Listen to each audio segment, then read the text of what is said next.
Super Epic Ampharos versus Mako. In the lower bracket, both of these players are coming off a loss, and the loser of this is out of the event. You all know Super Epic Ampharos, a crazy player, brought Electrode, brought Shedinja.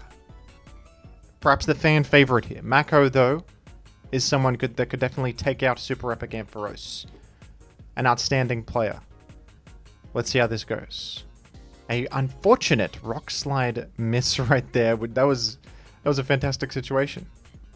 Jolly Choice Band or something like that. Slow Zapdos. That's a really unfortunate way to begin things. We do have the Zapdos threatening a 2-hit KO on this. Suicune, Ganlon Berry. Okay, you can baton pass to something. Super Epic Ampharos is innovating. Ganlon Berry Zapdos. Into the Suicune. It has defense on it. It's taken a bit less from this Snorlax. And I'm noticing now the Pokemon names are named after Kendrick Lamar. Swimming pools, the Suicune. An unfortunate paralysis. Although it wasn't doing much damage, was it? Can we appreciate the fact that this Suicune has defense on it? A critical hit there certainly helps, makes up for the poor luck so far. I think we can call it even now. Just kidding, a full para comes in. Eliminating this Snorlax sounds good though, just get one more Surf in. No problem. I think that Super Epic Ampharos should be happy with that. A Snorlax down makes your Zapdos way better. Although how good is Zapdos really? It's 25%, has no leftovers on. Hopefully there's some special threats in the back that can do some stuff. HP Ice. Lives the Rock Slide. And claps back with an HP Ice. Maybe C knows that this guy's slower. But the pivot into Doug, the interim pivot. Now out to Metagross on what? HP Grass? No, Baton passes out. Brings in Charizard. Okay, there's the good kid in a mad city.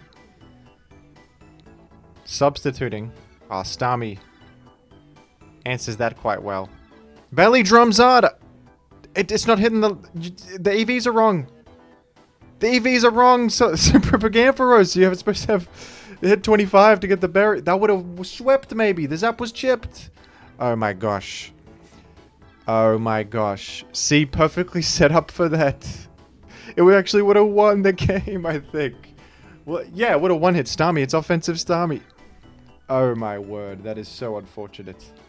Sometimes the builder will automatically adjust your EVs, but you need a specific amount of health to hit the berry range. You've got to be on 25% after sub at a belly drum.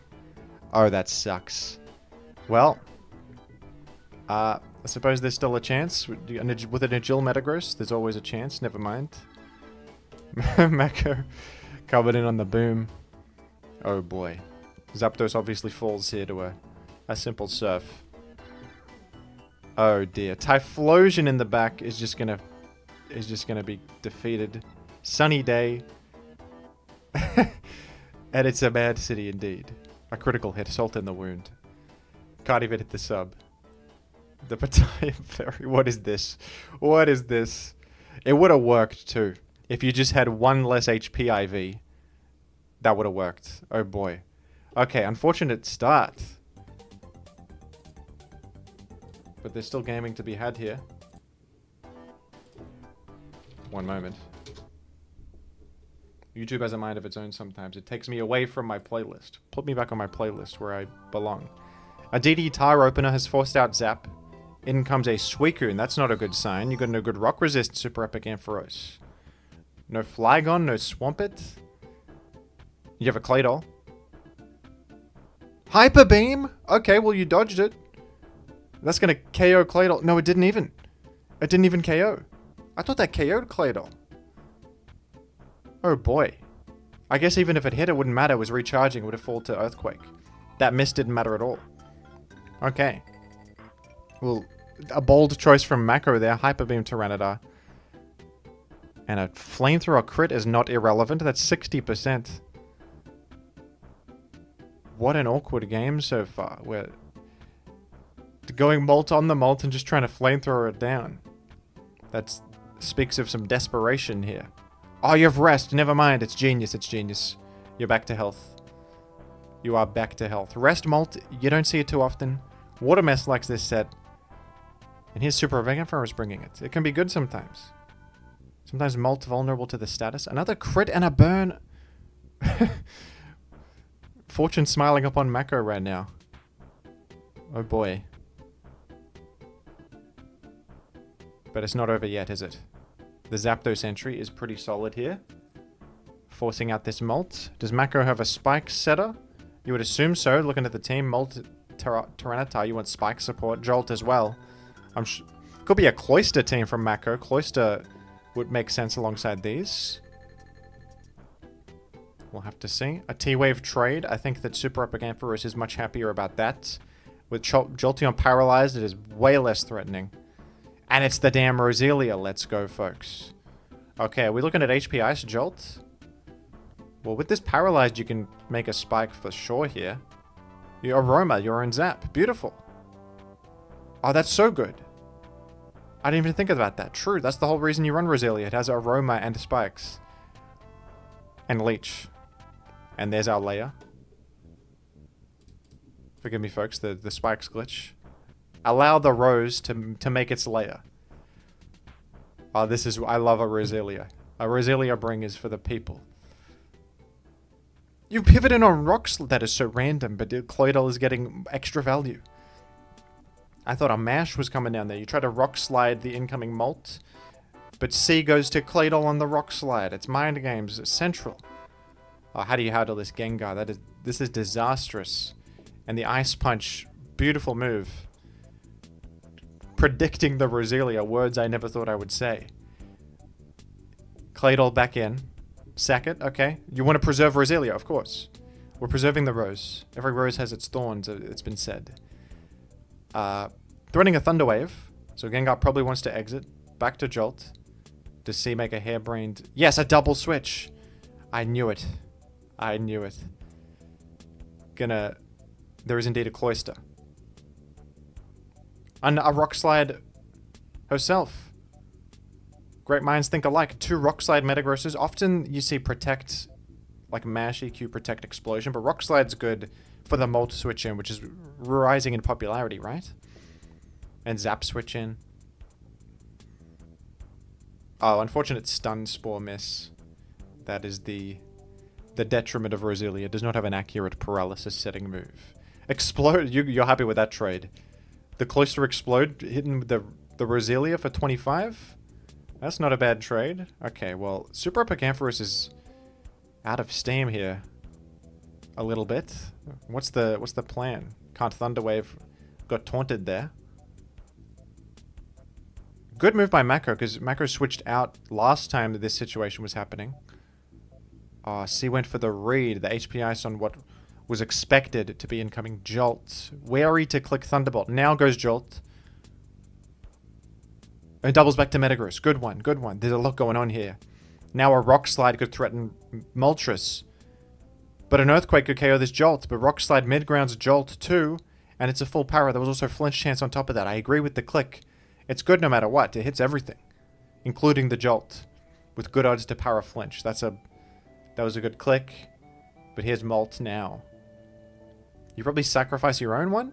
Is this the Rest Molt? Yeah? Maybe the Rest Molt is kind of wonderful here. The Rest Molt walls enemy Moltres. With Toxic especially. I mean, it's also faster, it seems. Dodge to Toxic, that helps. That certainly helps. Getting low. Can't switch out to anything. They both die. Gengar and Metagross neither want to come in. You probably don't rest at this point. You just click Flame. You just click the move. Sacking Gengar. That doesn't quite die, but that is damn low. That's a good use of Gengar's health, because I think, like, Gengar's in a pretty nice spot right now. Saving Molt. Oh, that's interesting. You kind of need it for meta, true. You have to preserve Molts to hit Metagross with Flamethrower. Even though it's Toxic. And taking a burn to take this Gengar out with a Mash. I wonder if you should have Rock Slided just because it's accurate. Maybe it doesn't even KO after Wisp. Interesting. A Jill Gross. Oh boy. Explode. Zap is healthy? And it can T-Wave. Is the meta Lum or it's leftovers? So if this Metagross has Rock Slide, it's looking well poised. Oh, but it lives. And it gets the T-Wave through, no flinch. And Zapdos even lives this sand. No, it doesn't. It rounds up to 7%. Sand is 6.25. And, oh my gosh, I think this wins. Because the Flamethrower KOs Molt too. This toxic, preserving this toxic low health Moltres just 1C this game. It's faster. And it does 18. Oh my word. Down to the wire, that one. With the Roselia Gaming. Roselia has a really high win rate in Invitationals, to be honest. Okay. We're 1-1. Who's going to come out on top of this one? And do Grey Minds think alike once again? And what an opener. The blow up on the enemy Metagross. It's Blaziken. Will Blaziken beat the allegations? Will Blaziken achieve value in this battle? A double back to Snorlax. Tell me counter's coming down. No, curse. We're cursing up. Going Magneton. Oh, jeez. I don't think Mako is loving the Snorlax matchup if Magneton is your switch in right now. Oh, dear. Does Celebi have Leech? It better. Celebi better have Leech Seed. Okay, Tar entry. That's something. The sand cuts the lefties, but you gotta flinch it. You have to flinch right now. You didn't. You're gone. Okay, Mako has loaded something that is horrendously weak to Snorlax. It is like already over. Oh boy. Okay, no normal move. Probably Curse, Earthquake, Shadow Ball, Explode is the set here. Self-destruct. So... Oh no, the Hydro Pump miss is terrible. Well... I mean, C said sorry in the chat, but at this point it was over already. I don't know if that Hydro Pump miss would have made much of a difference. If it landed or not. The whole team is gone. And with a Zapdos to clean this one up. What a... Sometimes the team is weak to Snorlax. Metagross is good versus Snorlax, but you lost it on turn 1. To the blow up. So I suppose Super Epic Ampher is actually... Oh, it was Zap Whack. It's the Zap Whack team. That's HP Bug. And Aiden. HP... Oh, it's not HP Rock. Does a double edge KO? Maybe it's Rock Slide. It is indeed Rock Slide. Well, my gosh. A dominant performance there. I wonder if there was even a Magneton in this team from C. Because you have Explode the Houdini Metagross. And you have the Curse Boom Snorlax, both of which lure in Skarmory and blow up on them. One hitting Skarmory. And Mako, I don't think with any Skarmory usage here. Cloister usage, but no Skarmory, so... Maybe this was a great bring, actually, into such an opponent. Apparently not loving Skarmory right now. So why run a Magneton on such a team? Just a Jill Pass Whack? The Snorlax is supposed to be an enabler for everything else, but the Snorlax itself was the sweeper here. It tells you a lot about Snorlax. Without Skarmory, Snorlax can sometimes do this. Just run away with games. Well, what a wonderfully entertaining set, the Roselia. We didn't see the Typhlosion do anything. I don't know if I've ever seen Typhlosion in an Invitational. I wonder if C will bring that one back for the people. Because that's really something. What has Typhlosion got? It was Subbataya. My head is spinning. This has turned the entire format as we know it on its head. Well, thank you for watching, folks. And I'll catch you later.